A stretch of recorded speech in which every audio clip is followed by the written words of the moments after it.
Awesome. All right. So where we're going to pick up today is where we left off, which is on page 20. And we're in the chapter, There is a Solution. And I don't know about you guys, but for me, this is, I mean, to be fair, I say that about every chapter. It's my favorite chapter. But this is a really exciting place where we're picking up. So what we're going to pick up is near the bottom of the page. And what we were kind of speaking about last week was that idea of there are people whose reactions to alcohol or their reactions to mind altering substances are different than ours. And it was really explaining, hey, there are people that are like, why don't you drink like a lady? Or hey, why don't you smoke crack like a gentleman? You know, those sorts of things. And those are people who do not have that physical allergy. And then there are people who would say, hey, why don't you just stop? If you can't drink, stop. And those are people who don't understand the mental obsession. And so when it says now these are commonplace observations, bottom of page 20, on drinkers that we hear all the time, back of them is a world of ignorance and misunderstanding. And they just don't know what they don't know. And it says, we see that these expressions refer to people whose reactions are very different from ours. Now we're going to see the three types of drinkers. And where I'm out in Ontario, I've been here for a couple of weeks. I'm an Ontarianian from Ontario.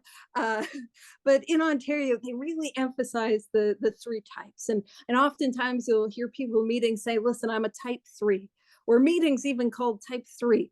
And what they're referring to is these three types of drinkers. And so we're going to have a look at them and see what's different about them. So the first one, it says moderate drinkers. So this is type 1, moderate drinker. Moderate drinkers have little trouble in giving up liquor entirely if they have a good reason for it.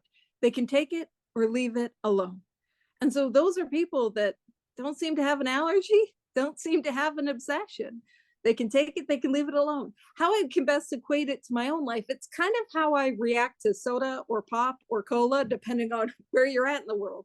Like I'll go have it out at a restaurant, when I'm eating, but I don't typically buy it myself and don't typically have it in the home. I could take it, I could leave it alone. If you said, Paige, if you touch a drop of Pepsi Cola, you're going to die. I'd be like, well, that seems very dire and extreme. Okie doke, I'll leave that alone, right? I could take it, I could leave it alone. So that's type 1. They have no allergy, they have no obsession. They just seem to react to it in the way that most normal or non-alcoholic or non-addicted people can. Now, this is type 2. Good evening, glad you're here. We're at the bottom of page 20. So bottom of page 20, then we have a certain type of hard drinker. So this is type 2, the hard drinker, the heavy drinker. He may have the habit badly enough to gradually impair him physically and mentally.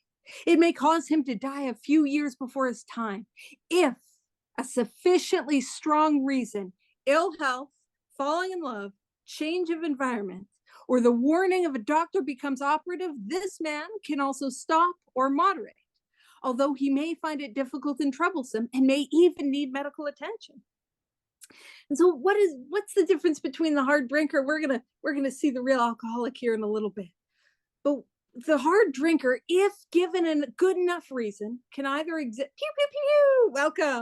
can either exhibit control over the allergy, or I guess don't have the allergy, or they're able to put it down. And we can look at in our lives. I don't know about you. Anyone here ever have some good reasons to have some control, or some good reasons not to pick it up again? Yeah, that was my experience. I had some good reasons to stay sober. And these are people that a lot of those, non-spiritual ways to quit drinking. Now, there's nothing wrong with them, but for real alcoholics, they don't work. But for people like us, those non-spiritual ways, they don't work. But for somebody that might be a hard drinker, they might work. They're the people that it's like getting into a relationship. That's enough. They're good to go. Anyone here ever get into a relationship? Yeah, it didn't work, did it? Anyone here ever get out of a relationship? Yeah, didn't work, did it? Right? What about going to treatment or going to detox? Anyone ever do that? What about therapy or counseling? Ooh, what about going to the gym? Did you get really buff and then really drunk? Just me? Okay, cool. Well, I don't know if really buff, but the other one definitely, you know, and all those non-spiritual ways. No, because that's the thing is there are people, if they have a sufficiently strong reason, they're able to stop or they're able to moderate. And again, sometimes I work with people and they're like, man, I don't know. I didn't even know if I wanted to quit. But if I look at my life and if anything else in my life caused the consequences that alcohol did or that drugs did or whatever brings you to this study, if that brought the consequences in your life, would you have no problem saying, that's it, I'm never going to do that again? And that have an effect. Because sometimes we get lost in the, lack of a better word, the obsession, and I can't see what's true and what's false. And the truth is, if anything in my life caused as much harm as alcohol did, I would have quit it forever. But what about the real alcoholic? And so this is going to be our type 3. And so again, a hard drinker might even need medical attention or detox, but what about the real alcoholic? It says he may start off as a moderate drinker. He may or may not become a continuous hard drinker. But at some stage of his drinking career, I will point out, only an alcoholic's going to make a career out of it. You know what I mean? I was working that real hard, 9 to 5. Woo! More than 9 to 5, but regardless, he begins to lose all control of his liquor consumption once he starts to drink. And when we see in this book the word control, what we're talking about is the allergy, that phenomenon of craving. Lack of control is the allergy. And this first paragraph describing the real alcoholic can be really helpful. Because I don't know about you, when I would hear the allergy and the description of the allergy, I'd think, well, hold on a minute. There was a time back in 06 where I drank like a lady, you know, or maybe some of you guys are like back in 82 or back in 94 or back in 2017, right?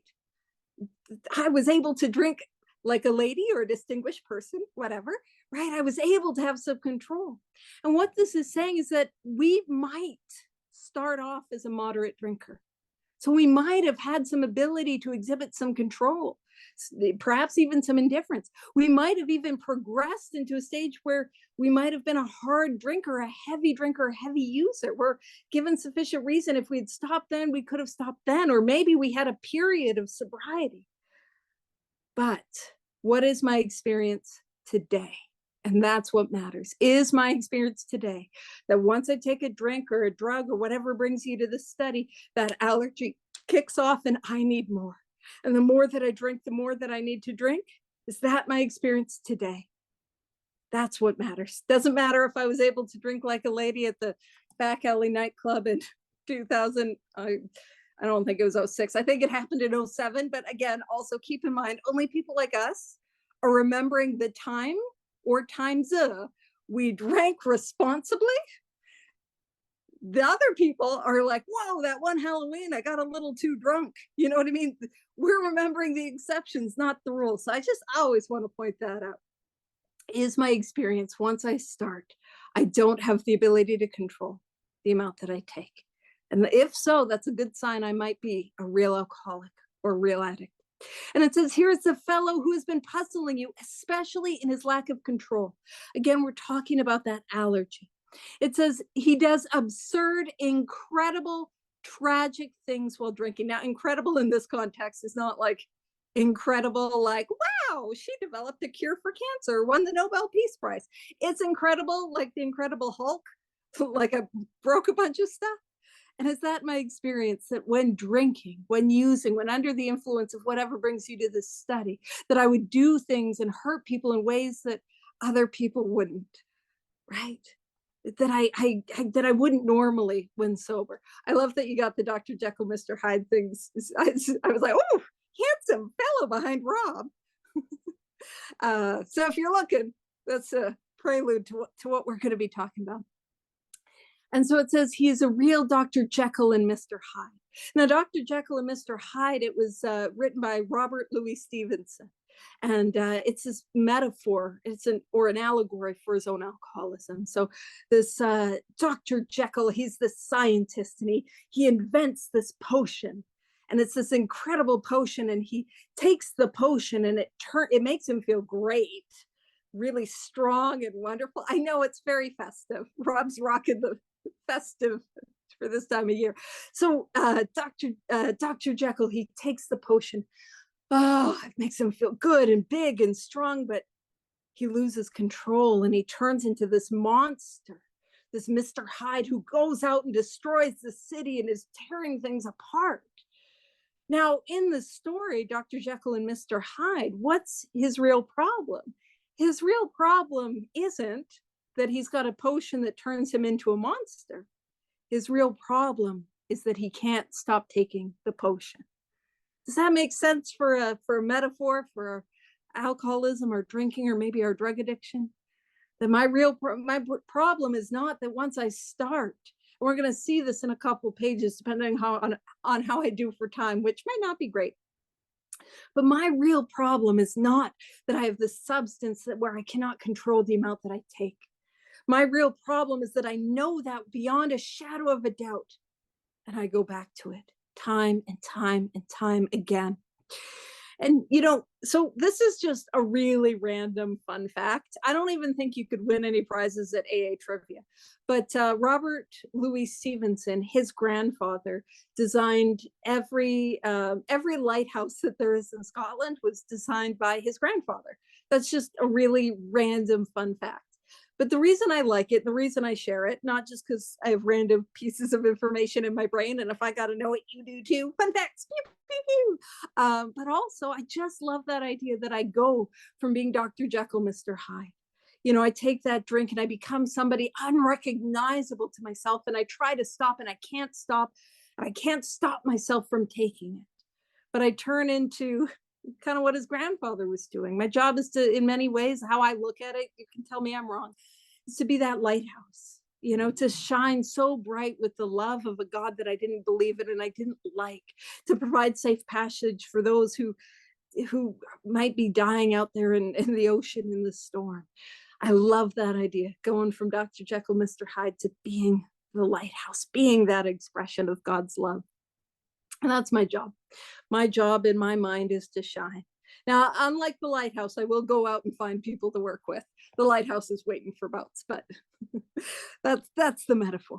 And it says he is seldom, which means rarely, mildly intoxicated. Now, I want to quantify some of these things a little bit. When drinking is my experience that I'm rarely mildly intoxicated. And when drinking, it says, he is always more or less insanely drunk. Not that I'm drunk 24/7, 365, not that I'm loaded 24/7, 365, but once I've taken that drink, is my experience that I'm rarely mildly intoxicated or that I am more or less insanely drunk.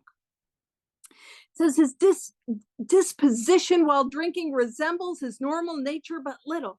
Who I am when I'm drinking and who I am when I'm sober are two wildly different people. He may be one of the finest fellows in the world, yet let him drink for a day, and he frequently becomes disgustingly and even dangerously antisocial. And this is a bit of a fun story. I was presenting at a presentation style meeting where it's the first half is you break down the big book and the second half is shares back. And I was presenting on this part of the book, and I was like, I was thinking, I remembered a time in my life, just the one, where I was disgustingly and even dangerously antisocial. And it was this time where I'd gone to the liquor store and I had gotten a bottle of Accent. It's a little like Colt 45. I don't even know if they still make it. You know what I mean? Classy drunk. And I drank that to myself like a lady. And then, so the picture is that it has been consumed. It has been drunk. This is important for the next part of the story, which I was then put it into a bag and I was trying to smash it in the parking lot of the liquor store. I didn't get that far to get glass to cut myself with. And as I was telling that story, there, some of the times you tell stories and there's like nods of identification. There was none. Nobody in the meeting. I was not getting a single nod. They're like, oh, and I'm like, I read about it in a book somewhere. Anywho, how the story ended is the liquor store owner came out and like started yelling at me. I don't get what his deal was. He's completely unreasonable. I'm just kidding. I do get it. But we can't see the true from the false when we're in it either. And so that's just one of my examples of being disgustingly, even dangerously antisocial. And it says he is a positive genius for getting tight at exactly the wrong moment, particularly when some important decision must be made or engagement kept. Is that my experience? That if all I have to do is just stay sober, just don't take that first drink, man, what am I doing? I'm drinking the day before and it takes me. Is that my experience? And again, I think that points to the mental obsession, because when I'm in my sane mind, I'm like, I know very well I should not get drunk before court. I know very well that if I take a drink before that exam, I am not going to pass. And yet I get that thought, no, I'll only have one. I'll only have two. I'm studying, so I need crack to keep me awake. Just ladylike things. Pinkies up, right? And so it says he is often perfectly sensible and well balanced concerning everything except liquor. But in that respect, he is incredibly dishonest and selfish. Is that my experience when it comes to alcohol? When it comes to what my substance is? It's all mine. I'm lying to you about it. I'm hiding it. I'm making up elaborate stories so I'm able to continue to drink and use. Is that my experience? Am I incredibly dishonest and selfish when it comes to this? And this is the first part in page 21 that I don't really relate to, in the real alcoholic. It's like he often possesses special abilities, skills, and aptitudes and has a promising career ahead of him. It's like, ooh, we got a compliment. We didn't need to do anything for it. Ooh, thank you. How did you know? So special. And then we get the truth. He often, where it says he uses his gifts to build up a bright outlook for his family and himself, and then pulls the structure down on his head by a senseless series of sprees. Do I relate to that? I don't relate to building it very tall, that tower of success, but I do relate to messing up again, and messing up again. He is the fellow who goes to bed so intoxicated he ought to sleep the clock around. Yet early the next morning, he searches madly for the bottle he misplaced the night before, if he can afford it. He may have liquor concealed all over his house to be certain that no one gets his entire supply away from him to throw down the waste pipe. Did I have hiding places? Did I have places where, stashes and, secret phone numbers and, was I hiding it? And it says, as matters grow worse, he begins to use a combination of high-powered sedative and liquor to quiet his nerves so he can get to work. Was I starting to use other substances to find a perfect concoction? I mean, it's really oftentimes in AA, people talk about balance. And I'm like, listen, AA isn't for balance. We're triaging a fatal condition. We're not here for balance. But when I got here, the only thing that I tried to balance was exactly that, my concoctions of like a little bit of an upper, a little bit of a downer. We'll balance it out. Balance. Couldn't find it there either, by the way, if you're wondering. Could not find balance there either. Got a little too up, a little too down, not feeling so good. All right. And so then comes the day when he simply cannot make it and gets drunk all over again. Perhaps he goes to a doctor who gives him morphine or some sedative with which to taper off. Then he begins to appear at hospitals and sanitariums, emergency rooms, psych wards, detoxes, treatment centers, sober living houses. Have we begun to show up to some of those places? It's interesting. It was even in page 21 to 22, even in the description of the real alcoholic, we see a progression. So even if I have not made my way to detoxes, hospitals, psych wards, but if I experience that lack of control and I'm experiencing that lack of choice, man, it's just a matter of time. So it says, this is by no means a comprehensive picture of the true alcoholic, as our behavior patterns vary. But this description should identify him roughly. I always want to point out, have I been roughly identified? Do I feel a little roughly identified? Perhaps even a little called out, because that's what we're after. And it says, why does he behave like this? If hundreds of experiences have shown him that one drink means another debacle with all its attendant suffering and humiliation, why is it that he takes that one drink? Why can't he stay on the water bucket? What has become of the common sense and willpower he sometimes displays with respect to other matters? Why can't he stay sober? Why? And this is interesting. It says, perhaps there will never be a full answer to these questions. The why. Opinions vary considerably as to why the alcoholic reacts differently from normal people. We're not sure why. Once a certain point is reached, little can be done for him. We cannot answer the riddle. And the question of why, it's something that can trip somebody like me up. And asking why, that's a little like me being the metaphor that I have, like why am I an alcoholic? Why am I an addict? Or, why did I go through these things? Or why did this happen to me? Why? It's a lot like me being lost in the desert. And man, if you've ever been out in the desert, you imagine the heat and the sun blaring on you all day. And you can tell by my complexion, I'm not doing well in direct sunlight. I am severely sunburned and like heartburn. Not, I was gonna say in heartburn. I'm like, no, that's just me describing my current symptoms. Severely sunburned within 15 minutes. Um, I don't do well. I don't do well out in the sun. And as hot as it is by day is as cold as it gets by night. You imagine being out lost in the desert, run out of food, run out of water. And that night, the chill of the evening begins to settle in. That darkness begins to settle in. And I know I'm not going to make it through that night. And in that moment, I am given a map. This book, this is the map, a way out. And in that moment, by some miracle of miracles, having this map, it is far more important that I use this map to get my butt out of the desert than try to use it to pontificate on how I got there in the first place. And I say that because it would be quite a conundrum of how I got out there, because wheels do not do good in sand. Like, oh, it would be quite the mystery, and this is something when I do talks, I sometimes sort of expand on why. And if you're struggling with a why do I have alcoholism? Why did this thing happen to me? If there is a God, why? If that's a struggle that you have, I can't necessarily give you an answer to that, but I can share with you the answer that I found. And the answer to why that I found, it came as the result of taking actions I didn't want to take, doing an inventory, sharing that with somebody else, learning I was not alone, going out and making amends, setting right my wrongs. But the real answer to my why came when I sat down with another alcoholic, when I sat down with another addict. We sat eyeball to eyeball or screen to screen.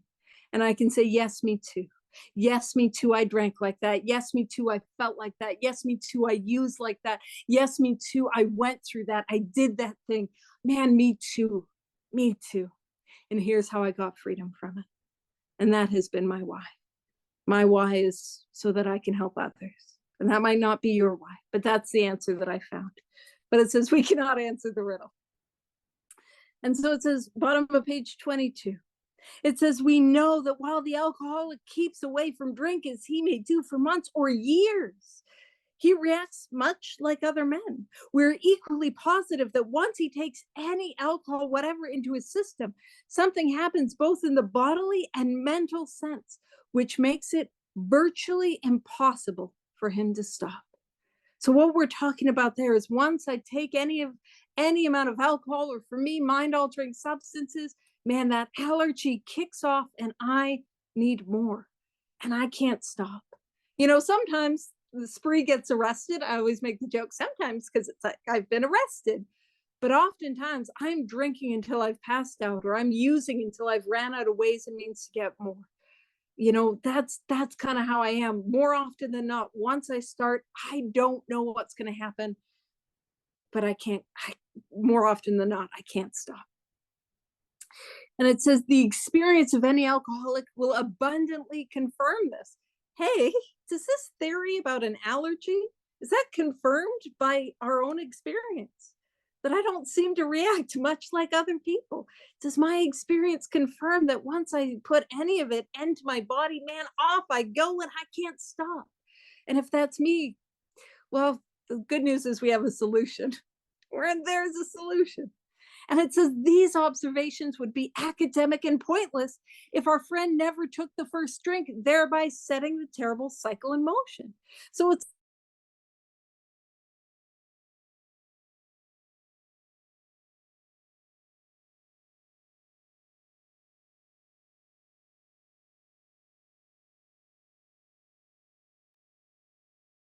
We'll take this moment to see if she unfreezes.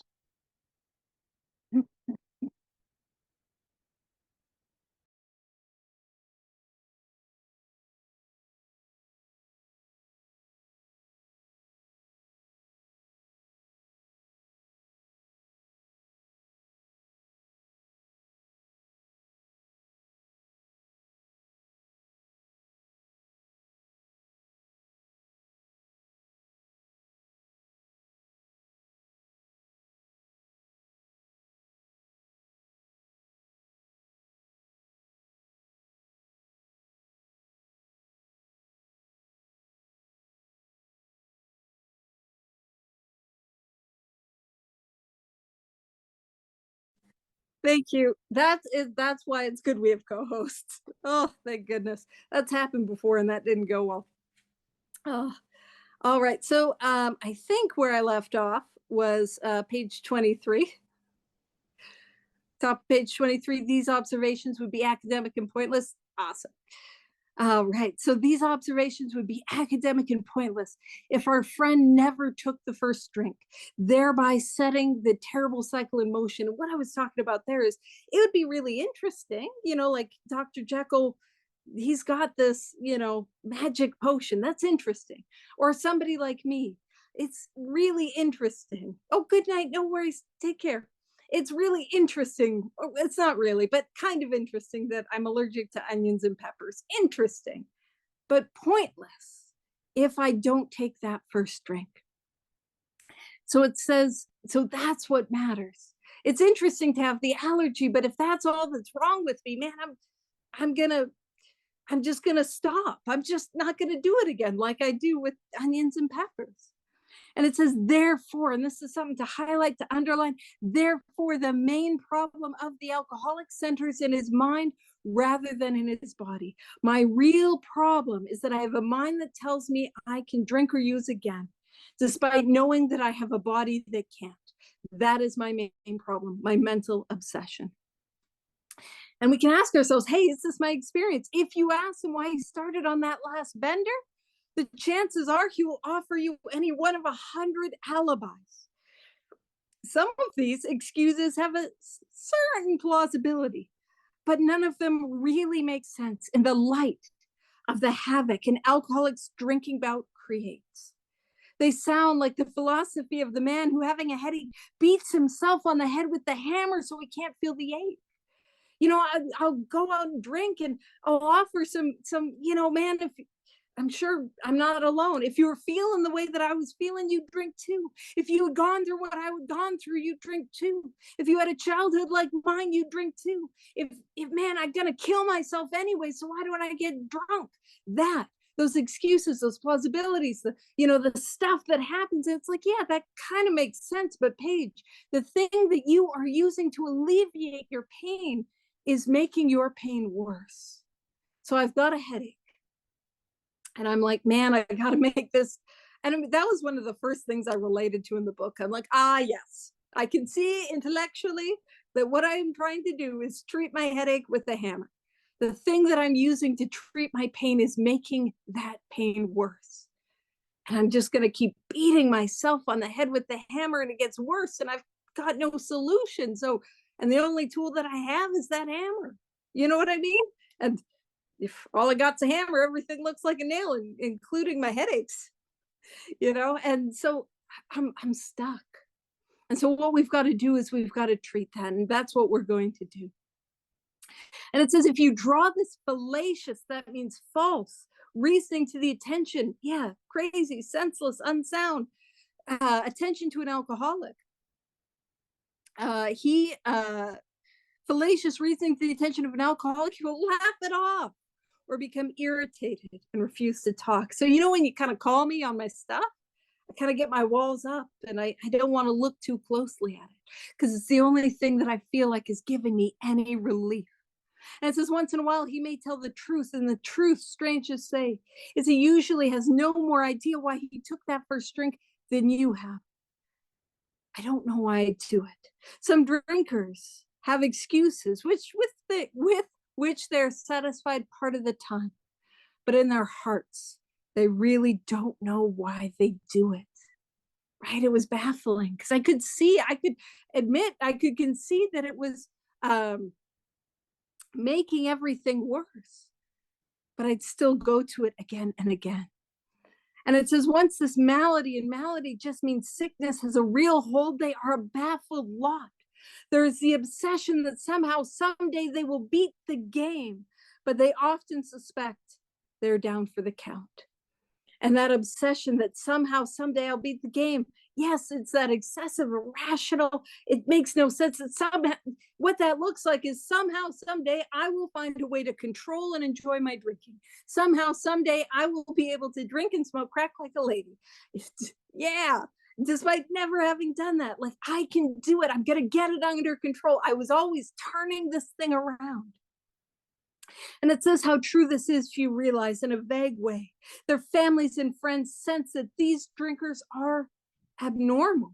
But everybody hopefully awaits the day when the sufferer will rouse himself from his lethargy and assert his power of will. So that hoping that one day you'll just wake up, give your head a shake, turn it around, get it together, pull yourself up by your bootstraps. Absolutely. The head is where the problem is. Pull myself up by my bootstraps and assert my power of will. But you know, the interesting thing about that saying is it's physically impossible to pull yourself up by the straps of your boots. Can't do it. Just like an alcoholic, I can't use willpower against the mental obsession. It just does not work. Also, a fun fact that has no bearing on anything: when your computer boots up, it's named after the bootstrap process. It's named after that saying, pull yourself up by your bootstraps. Just a fun little fact that, yep, fun facts. Woo! And so that's the thing, is like, I can't use willpower against this thing. I can't use determination. I can't use grit. I can't use my toughness. And in other areas of my life, I have those qualities. But when it comes to not taking that first drink or that first drug, I do not. And it says, the tragic truth is that if the man be a real alcoholic, the happy day may not arrive. He has lost control. So again, we're pointing to the allergy. At a certain point in the drinking of every alcoholic, he passes into a state where the most powerful desire to stop drinking is of absolutely no avail. The most powerful desire to not drink has no effect. And that's really interesting, because in other areas of my life, the most powerful desire to do or not do something will have an effect. And I think that's important, because I need to see the powerlessness that I have, that I've got no power against this thing. I'm throwing all the power that I have, the most powerful desire to stop, and it does nothing for somebody like me. No avail. That means I'm getting drunk.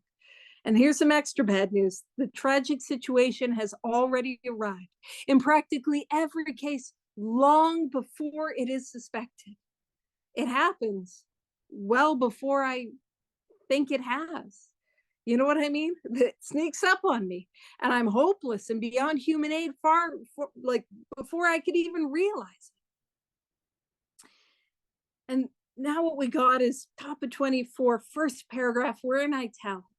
And keep in mind, if whenever we see italics, what that means is about 80 drunks agreed to spend money on it. And if you don't know what a miracle that is, make sure you're involved in your home group and bring up a proposal to spend money, and you'll see what a miracle that is. And so it says, the fact is, not theory, not wish, not hope, but the fact is that most alcoholics, for reasons yet obscure, we do not know why, and keep in mind the why doesn't matter, have lost the power of choice in drink.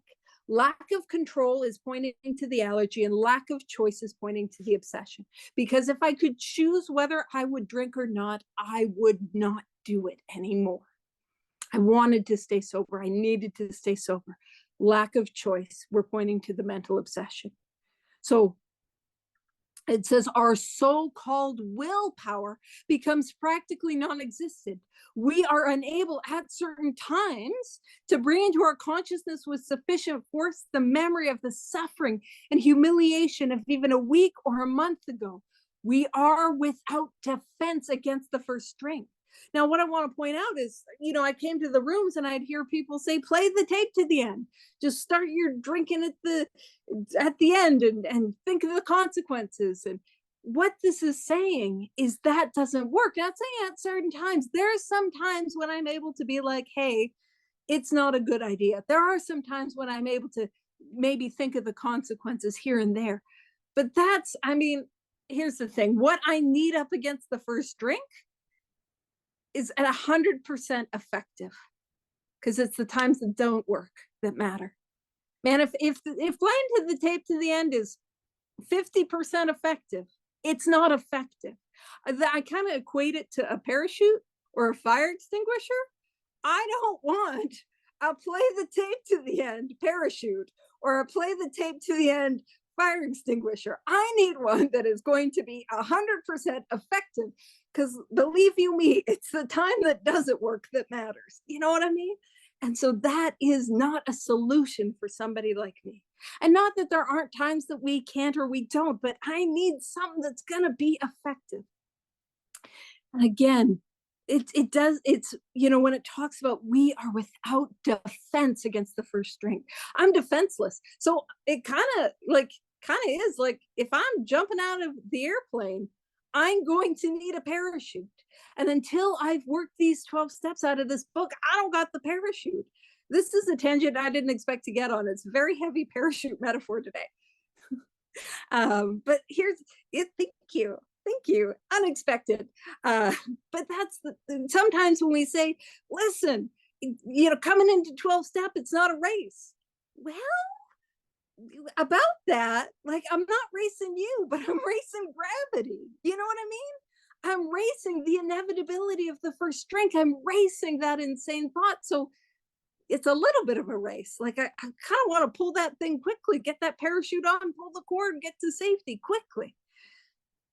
And it says the almost certain consequences that follow taking even a glass of beer do not crowd into the mind to deter us.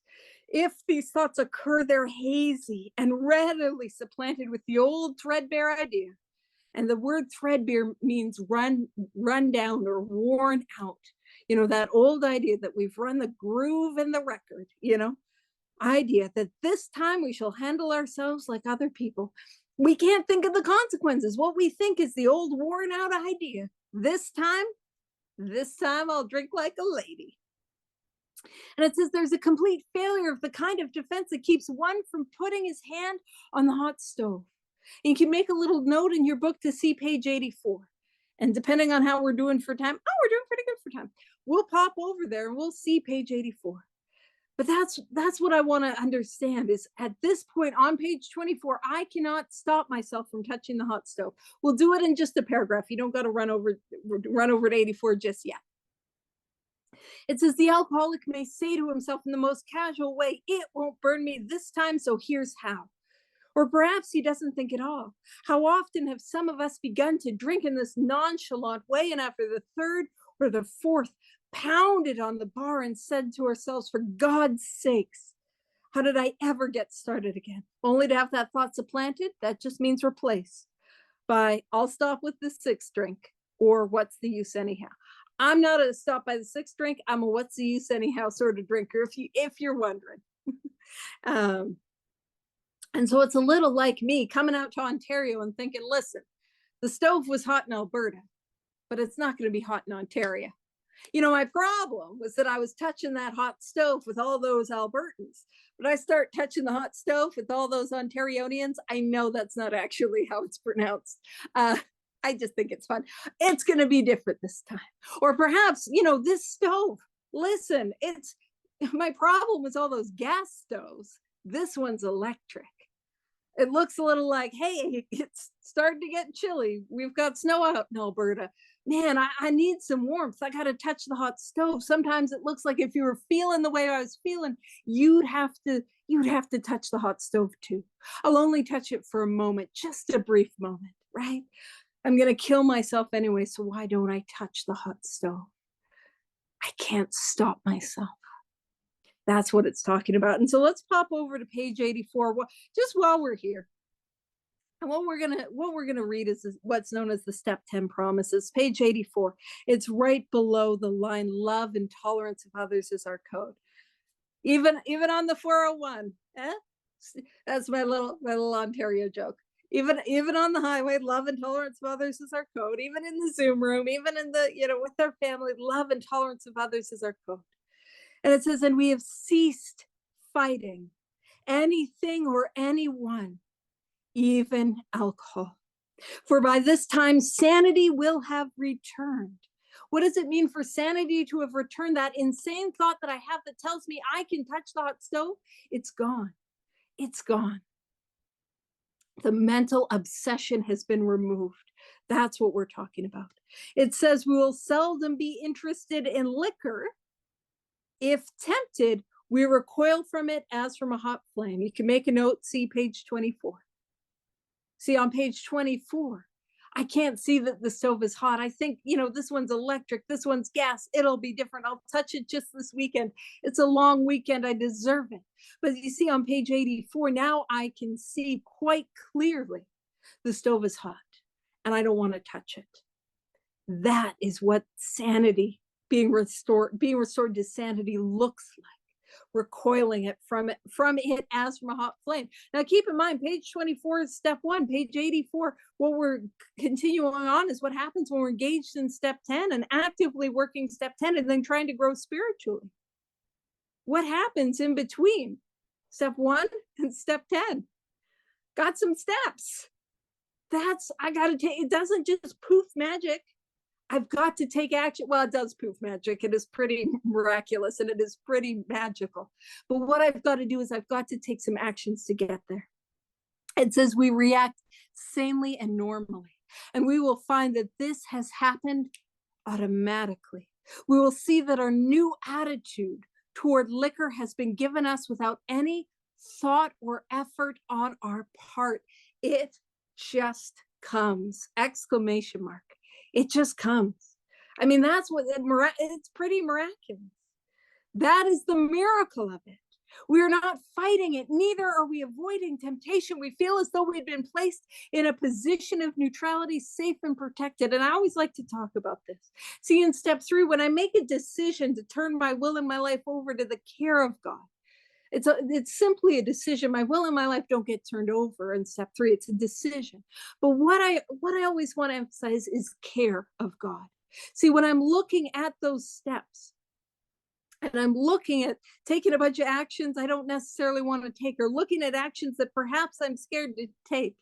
Welcome, we're on page 85, but we'll pop over to page 24 in a bit. When I'm looking at that, man, I don't know if my will and my life will be cared for. I kind of hope so, but the third step in many ways is a leap of faith. That's what it is. But any time in this book I see a promise, and deeper than that, any time in my life that I experience a promise from this book, that becomes evidence of God's care. Position of neutrality, safe and protected. That sounds like God's care to me. It says we have not even sworn off. Instead, the problem has been removed. Removed. Yes, it's taken. Removed. And man, isn't that better than just don't drink, play the tape to the end, just hold on. The problem is removed. It does not exist for us. That is our experience. Now, when I was talking about the italics, I was talking about those, rounded up to 100, those 80 or so drunks that agreed to spend money on it. When they talk about that as our experience, of course, that is their experience, the first 100 members. But Anytime in this book it talks about our experience, that is also the experience of those of us who have taken this book, have followed its directions, and had this experience. So that is our experience. Not just the first 100, it's our experience. And it's one of those ways in which those lines and those promises become more and more true. That is our experience. And it says, that is how we react so long as we keep in fit spiritual condition. Man, why do these promises always have to have some fine print with them? You know what I mean? Why can't I just like poof, magic, promise, thank you? And again, I do think it is pretty magical. You know, sometimes we can remember the point when it's like the obsession lifted, but sometimes, a lot of times, it's we look kind of back in the rearview mirror and it's like, wait a minute, it's been gone. Like, man, that's magical. But that's how we react so long as we keep in fit spiritual condition. So what is asked of me? I need to continue to keep in fit spiritual condition. How do I do that? Well, I got to continue to keep that channel clear, you know, continuing to take inventory, continuing to admit when I am wrong, not if. That was news to me, when. And also continuing to grow spiritually, continuing to seek and deepen my relationship with that power. That's the fine print. And man, it sounds like a lot of work, but I promise it's not. All right, so let's pop over to page 25. And we're at the very bottom, or bottom paragraph of page 24. And so it says, when this sort of thinking, very bottom paragraph, page 24. When this sort of thinking is fully established in an individual with alcoholic tendencies, what is the thinking that we're talking about? We'll go up page 24. That sort of thinking is the mental obsession. When that sort of thinking is fully established, do I have experiences where I said I'm never going to drink again and I drank again? Do I have experiences where playing the tape to the end did not work? Do I have experiences where I had, oh, for God's sakes, how did I ever get started again? Did I have those experiences where I said I didn't want to do it and I did it again? When that sort of thinking is fully established in an individual with alcoholic tendencies, well, what does it mean to be an individual with alcoholic tendencies? Well, when I do, sometimes I love doing big book bounce arounds on page 24, page 25, and we jump around and we go all over the place. On page XXX in the doctor's opinion, it talks about the 5 different types of drinkers. You don't necessarily got to pop over, but if you want to, it says all these and many others have one symptom in common. They cannot start drinking without developing the phenomenon of craving. So what does it mean to be an individual with alcoholic tendencies? Somebody with the physical allergy. Do I have that lack of control? So when this sort of thinking, lack of choice, is fully established in an individual with alcoholic tendencies, lack of control, he has probably placed himself beyond human aid. Now, when we get into the page 25, and we'll probably do that next week, we're going to see why that's important. And it's important for me to understand I am beyond human aid. And it says, unless locked up, may die or go permanently insane. And that stark reality hasn't changed much since it was written in the 1937, written 37, 38, published in 39 to 2023. Unless I am locked up, I may die or go permanently insane.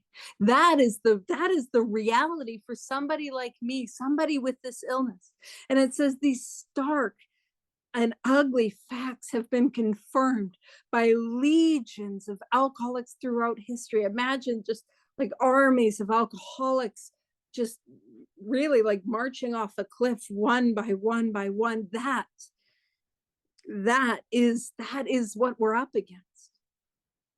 And it says, but for the grace of God, there would have been thousands more convincing demonstrations. So many want to stop, but cannot. And if I'm one of those who wanted to stop or wants to stop, but found I could not, man, that's good news. It's not good news anywhere else, but it's good news for people like us because there is a solution. And I think that's probably the best place to pick up for next week. So I'll leave it there. And I don't think I'm a co-host anymore. Oh no, I am. Okay, I'll stop the recording and we'll get it so we can all unmute and wrap up with the prayer. All right, thank you.